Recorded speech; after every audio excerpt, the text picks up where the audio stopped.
Good afternoon. This is Artisan Dixon, and our design topic is Break the Discipline. The history of Artisan's Yard, from Aboriginal decades, then to female factory, and finally to mental hospital, is a history of discipline. The discipline is imposed from people to nature, from government to female criminals and psychiatric patient.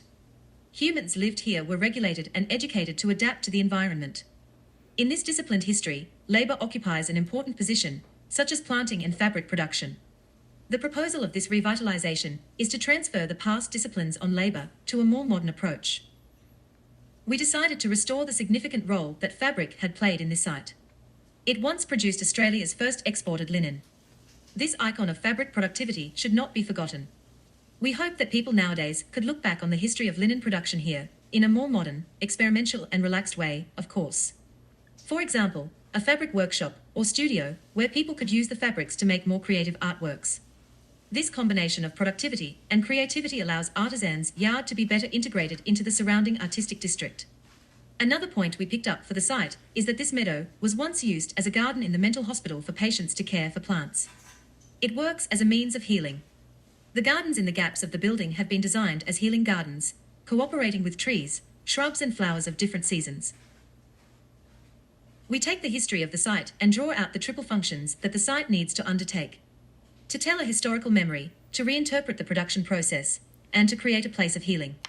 We have redivided the fabric production process and focused the function on a participatory workshop for visitors. Visitors can see and experience the process from linen thread to finished fabric, while their work and that of the artists instantly adorns the site.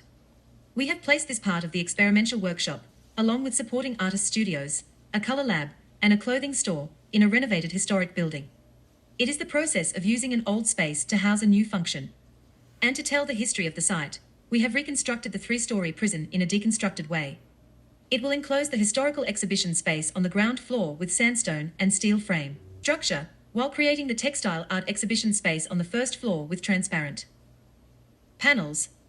For the natural environment part, the site is intended to create an all-ages friendly art area, so for different groups of people, there is a children's recreation area, a riverside rest area, a central plaza, and an occasional jacarandas fair. Original two common entrances on the sandstone wall were reopened, connected to the partly restored three-story building heritage in the middle yard, recreating a circulation to form a replica of the past disciplines. The new structure would inject a new circulation about exhibition and creativity inside. These new and old disciplines coexist and generate dialogue in the yard, introducing people into the fuzzy intermediate area between history and present. The vast majority of existing wall structure has been preserved. This project attempts to find a more modern, free and creative way of reproducing the old, compulsory production of fabric, such as a fabric art piece workshop that promotes free communication between creators, which could be a modern extension and overlay of the old semantics. This overlay is reflected in the architecture by superimposing new functional parts on top of the old. The forced fabric factory are not completely covered but partially retained. The workshop provide a modern extension of the old parts vertically. Roofs of buildings C and D have been removed, which have more slight historical significance than that of buildings A and B. Compensatingly, the new roof has been reconstructed with a similar triangular shape. The same architectural expression has been applied to the new two-story building. The archaeological site of the prison was excavated and protected by reinforced glass. The archaeological progress can be restored at any time with a removable glass structure. Visitors could discover the historical heritage on the way past the new structure. Moreover, the new structure provides shade for the archaeological remains to prevent them from being overexposed to the sunlight. The original building is made of brick structure and uses weatherboard as the decorative surface. The space inside the house is fragmented with poor interior daylight, and the overall atmosphere of the building is depressing and heavy. Therefore, for the renovation of the old building, we decide to open up the unnecessary partition walls to increase the permeability and usability of the space. The rusted metal roof and interior ceiling are removed to increase the floor height and reduce the feeling of oppression. We transform the three small houses in the south as a renovated whole part, converting the original outdoor path into an indoor corridor, which makes the indoor functional areas more closely connected and improves the spatial accessibility. We hope that the new building will not cause too much restriction and obstruction to the original site environment, so the ground floor of the reconstructed three-story prison will become an open and elevated space using light steel frame structure to create a historical forest. For the remaining natural environment on the site after being cut by the building space, we have made corresponding modifications according to the original vegetation condition and building function. Using a lightweight steel frame structure, we complete the reinforcement of the ground floor of the building and add it to the first floor. We choose translucent polycarbonate panels, which contrast greatly with the sandstone, to bring more light into the building and create a softer atmosphere. The first floor is directly connected to the whole building and houses the workshops of fabric in different stages of production. The final work will be part of the exhibition, which is another production process. Through the section, we could see the scale of new build project is equal to the female factory and no higher than the surrounding buildings, which keep the influence minimum. It takes nearly 6 months to produce a linen, from planting to harvesting, and finally spinning, weaving, dyeing, and cutting.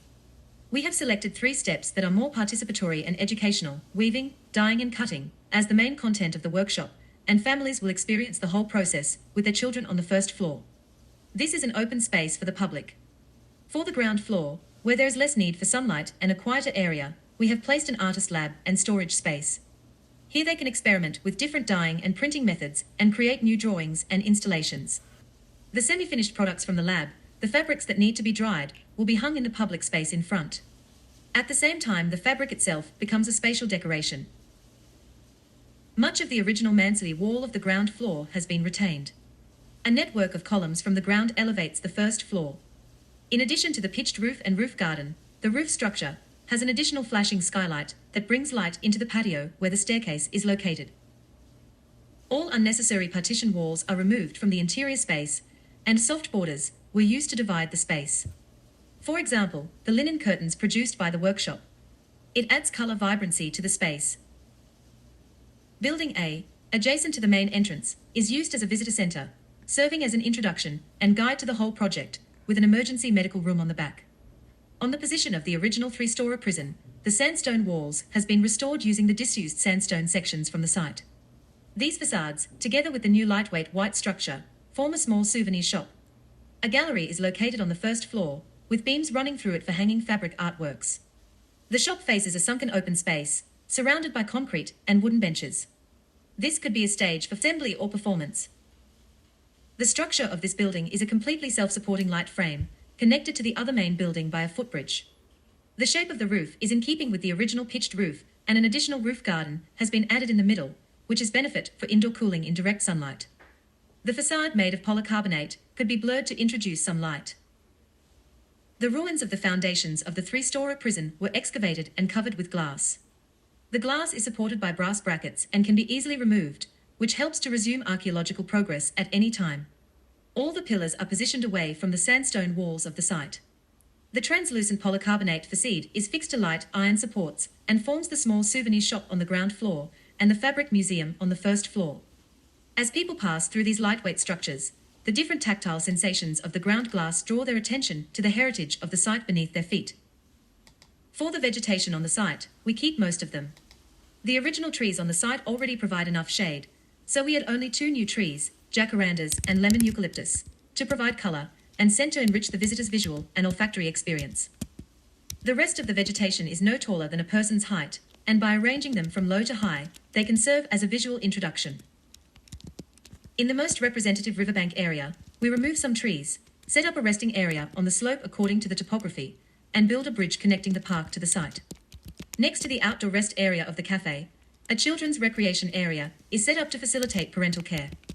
The central plaza is the gathering place of the site, and there are also performances from time to time, so the edge of the building is built with a simple stair-step grandstand. The northern part of the building is connected to the exit part of the women's factory, where the flow of people increases, so an open space is reserved for some temporary fairs. All the small parks are connected by 3 main paths in the park. We also use simple installations to present the artworks created by the textile workshop. The combination of the installation changes to meet the functional needs of different areas. The sparseness of the threads, the way the fabric is hung, all have an impact on the human experience. The following are the different scenes composed by the installation and plants. They are Jacarand's Fair, Children's Playground, and Central Square. Regarding energy saving and environmental protection, we use the common solar panels. And a rainwater collection system is set up to match the large number of plants that need to be taken care of on the site.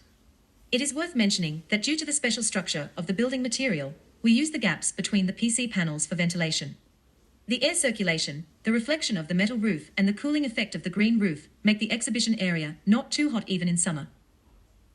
The site's proximity to the Parramatta River and Parramatta Park provides a rich natural landscape, which in turn should contribute to the restoration of the surrounding biodiversity. At the same time, the site is surrounded by many medical areas, and as an artistic area for the surrounding population, the site should also have a healing effect.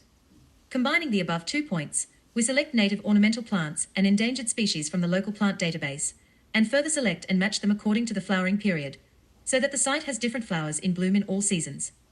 Since blue and purple have a soothing effect on patients' nerves, the color palette of the site is dominated by these two colors, dotted with white and light yellow flowers. These are all our designs. Thank you.